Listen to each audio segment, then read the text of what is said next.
Okay, in order to clear the lunch count every day and then reset your spreadsheet, you have to do two things. Go to responses. The first thing is these little dots over here. Go ahead and click on them. After you've taken your lunch count for the day, go ahead and hit delete all responses. Click OK. That clears the day's responses and resets the form for tomorrow. The other thing you can do is go in and click Unlink Form. It'll ask you some questions. Just go ahead right over to Unlink,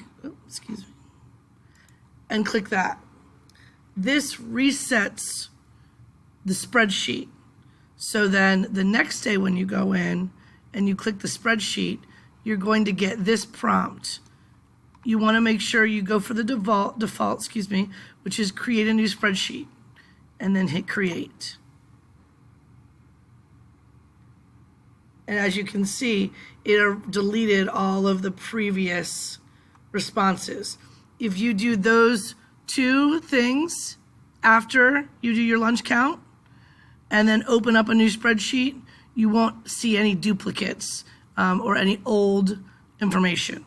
Let me know if you have any issues.